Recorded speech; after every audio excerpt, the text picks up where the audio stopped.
بسم الله الرحمن الرحيم. أنا طالعة في الفيديو ده أرد على الناس اللي عندها استفهامات كتيرة قوي عن حاجات الدكتور منعها في مواضع وسمح بيها في مواضع تانية. فالناس مستغربة، طب اللي خلاه يمنع اللبن ليه سمح بالجبنة؟ طب اللي خلاه يمنع اللبن ليه سمح بالقشطة؟ وليه سمح بالكريمة؟ ليه سامح بالآيس كريم؟ هقول لك ده اللبن خام. اللبن خام، ده كلام الدكتور اللي انا هقوله دلوقتي، وده كلام علمي. اللبن خام فيه مادة اسمها مادة الكسيين. المادة دي لما اللبن بيبقى سائل ليكويد كده خام زي ما هو او وريفر، حتى لو اتغلى واتشال منه القشطة والحاجات بتاعته دي كلها وانت شربته ونزل للمعدة، اول ما بيصطدم بحمض المعدة اللبن، اول ما بيصطدم بحمض المعدة بيكون مادة اسمها الكاسيين.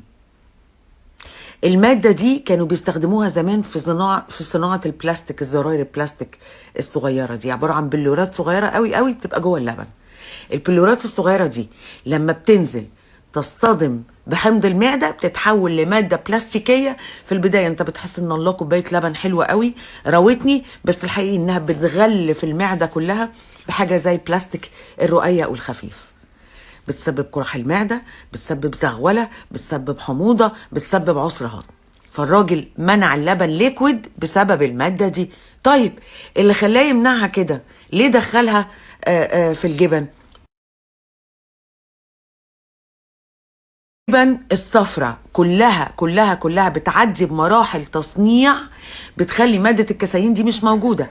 فانت لما بتاخد حتة الجبنة ما بتاخدهاش زي ما بتاخد اللبن وهو ليكويد فينزل يصطدم بالحمض بتاع المعدة، فبتكون تم تعديل الجبنة لحد ما وصلت لمرحلة ما فيش فيها بلورات الكسيين دي. بلس ان الجبن لما بتعدي بمراحل تصنيع كتيره سواء مطبوخه او تشيدر او جوده وتبقى جبنه صفراء بتبقى غنيه بكميه فيتامينز وبكميه احماض امينيه كتيره جدا.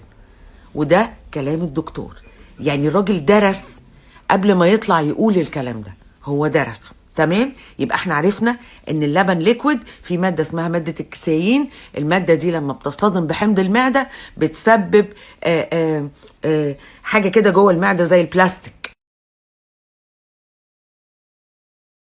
ما بتخليش فيها نفس المادة اللي هي ممنوعة، اللي هي المادة اللي بتبقى موجودة في اللبن وهو ليكويد. طيب الناس اللي بتقولك هو سامح بالنوتيلا، طب حضرتك افطر فول اللي هو مذكور في القرآن واللي هو أصلا عشان تاكله بيعدي على مراحل سلق وتصنيع